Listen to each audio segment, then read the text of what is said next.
Thousands of children promised a new life in the sun that turned into something horribly different, are seeking an apology from the British government. Between the 1930s and 1970s, they were sent to Australia. But in the farms and care homes they went to, many suffered hardship and abuse.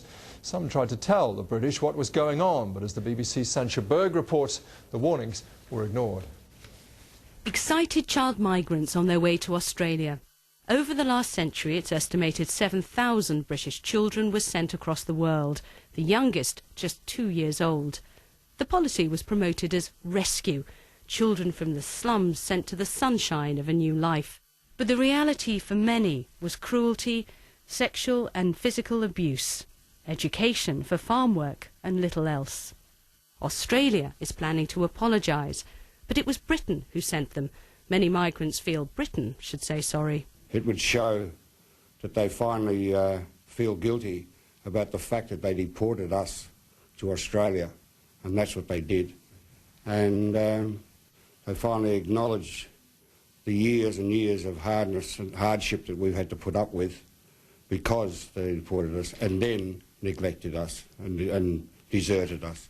Here at the National Archives, I found what seems to be one of the first serious efforts to warn the British government about the policy. In October 1947, a woman called Lucy Cole Hamilton wrote to the Home Office. She'd worked at one of the farms for many years, and she was worried by reports that British children would once again be sent to Australia. She feared the farms were not conducive to the children's happiness or welfare in a great many ways. She came to London, told officials of her concerns face to face. Cottages were grossly overcrowded, runs the note. 24 children, where at most there was space for 12. The staff were generally of low quality, she warned, and supervision from London was very necessary. But there's no indication her concerns were passed on. One woman, sent to that farm as a girl, was angry. Well, I think it was pretty disgusting knowing that the government in England knew how the farm was being run out here and still send us out here. I think that an apology needs to be given both here effectively from the government to apologise for what happened and the lapses in the authorities in this country, and also for what happened to these children when they arrived on the shores of Australia. And even now, that's important. Former migrants say it would counter the feeling that Britain waved them goodbye and then forgot about them. Sancha Berg, BBC News. It is 40 years late, but finally today, Gordon Brown apologised for Britain's role in shipping tens of thousands of children off to the colonies. The destitute youngsters were supposedly being sent to a better life in Australia. In fact, many ended up as labourers or in cruel institutions. Speaking in Parliament, the Prime Minister described the child migrants programme as shameful. John Kay reports. They left home full of hope, promised a new life down under. But for many of the young orphans shipped abroad, the reality was horrific abuse. To each and every one, I say today, we are truly sorry. They were let down. We are sorry they were allowed to be sent away at the time they were most vulnerable. We are sorry that instead of caring for them, this country turned its back.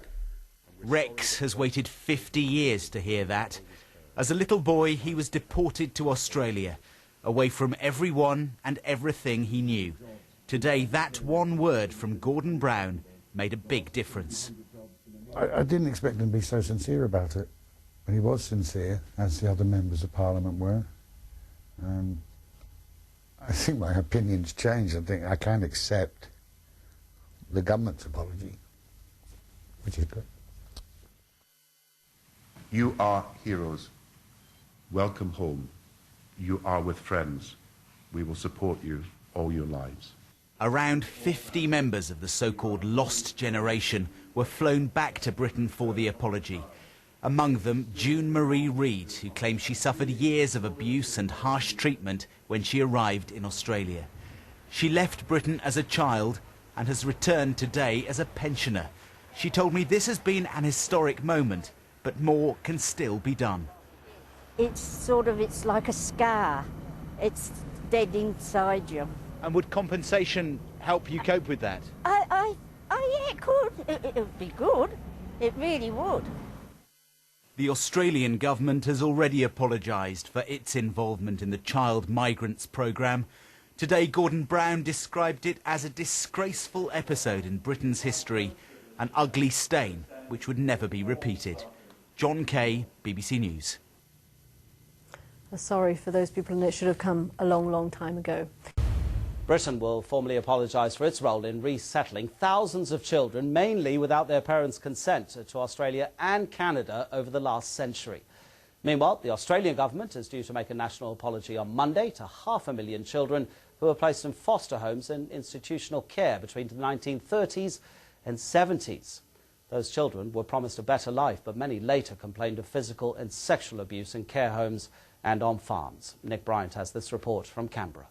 The story of the British child migrants shipped to Australia has been described as a shameful history of deceit, lies and official neglect.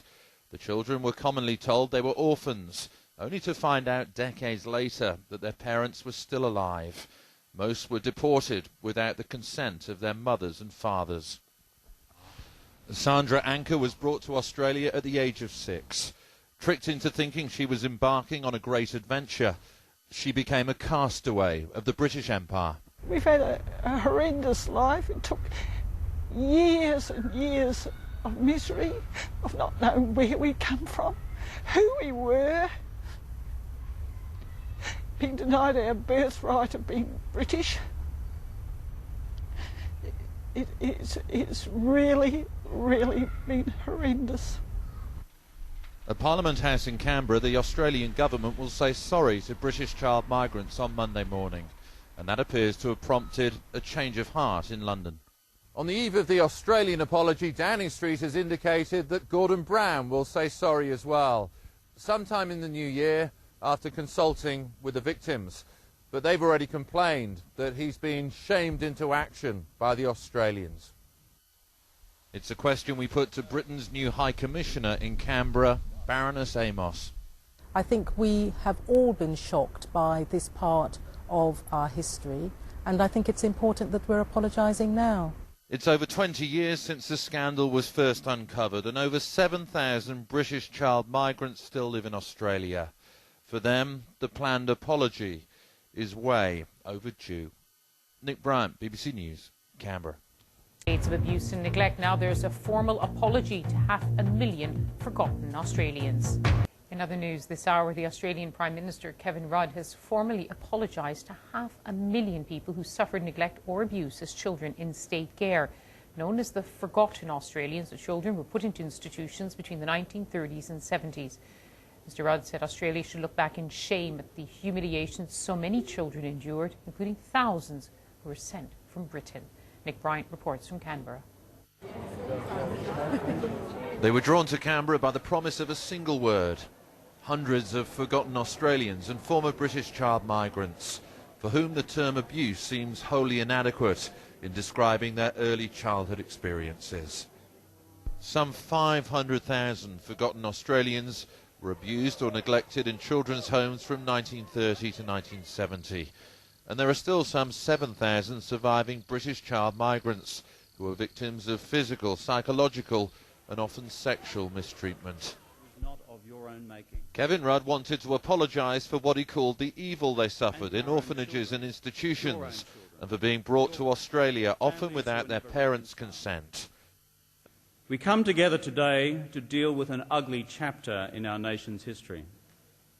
And we come together today to offer our nation's apology.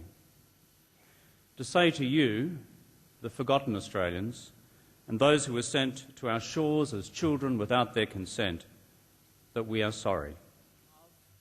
This was a solemn national apology, but it's been so long coming that it felt as well like a national celebration, and certainly a moment of catharsis.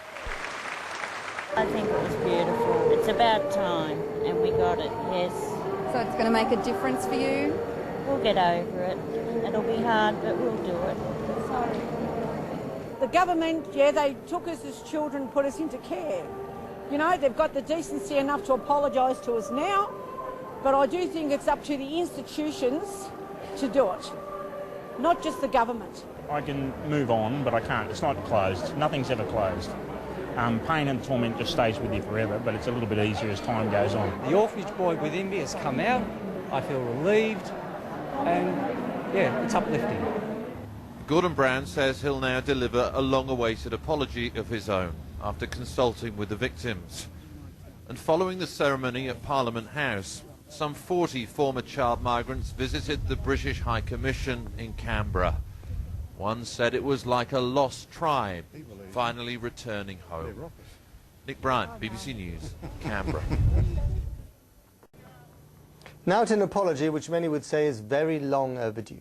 Between 1930 and 1970, around 500,000 people known as the Forgotten Australians were abused or neglected in state-run orphanages. And today in Canberra, Prime Minister Kevin Rudd said that he was sorry for the childhoods lost. In a highly emotional ceremony, attended by many British citizens who were shipped out of their country, Rudd expressed his hope that the national apology would help heal the pain. But as our correspondent Nick Bryant reports, the scars run very deep. They were drawn to the nation's capital by the promise of a single word. Hundreds of former British child migrants and forgotten Australians waiting just a few more minutes for an apology they believe is decades overdue. As children, many were victims of such appalling physical and sexual mistreatment that to describe it as abuse seems wholly inadequate. Many were told their parents were dead, only to find out decades later they were still alive. This did have the feel of a day of national atonement. We are sorry. Sorry that as children you were taken from your families and placed in institutions where so often you were abused.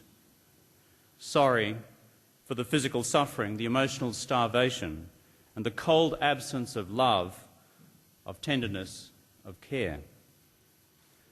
Sorry for the tragedy, the absolute tragedy, of childhoods lost. And his words were greeted with applause and release.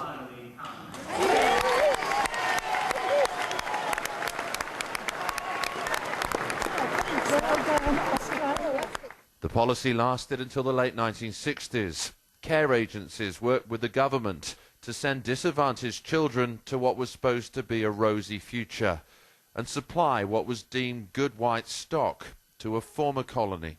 There's a strong belief that a rural society was somehow ideologically superior, that it led to greater health physically, but also more spiritually, emotionally. These children will be better off, moved from inner cities in this country to rural environments overseas. Back in the UK, family members like Roy Stacey knew nothing of their siblings' plight. They're still mourning the years that were lost. I feel totally bitter because it was a stitch-up. I can't think of any other words for it. It was a stitch-up by the UK authorities and the Australian authorities and various institutions over here. This consultation process will culminate in an apology from Gordon Brown sometime in the new year. A second sorry and perhaps some peace of mind. Nick Bryant, BBC News, Canberra. Now, Australia is gripped by the big dry, one of the worst droughts in a century. Daily, major cities confront the possibility of running out of water. Some are building desalination plants that draw from the sea. A hailstorm has struck the Australian city of Melbourne, causing widespread damage and traffic disruption. 19 millimetres of rain bucketed down in less than 18 minutes. The Weather Bureau is forecasting further storms. This report from Alexandra Mackenzie. Taken by surprise by the heavy hailstorm which blanketed the city, drivers attempted to struggle on with their journeys. Many were stranded as flash floods turned roads into rivers. As the rain and hail continued to batter Melbourne, there were reports of chunks of ice the size of golf balls. Around 3,000 people were displaced from their homes, many of which were almost fully submerged. Evacuation centres have been created on higher ground. People tried to save as many of their belongings as possible, and thousands of sandbags were distributed. But with rising water levels, residents are fighting a losing battle. Alexandra Mackenzie, BBC News. Because we are being bogged down by your culture and it's weighing too much on us.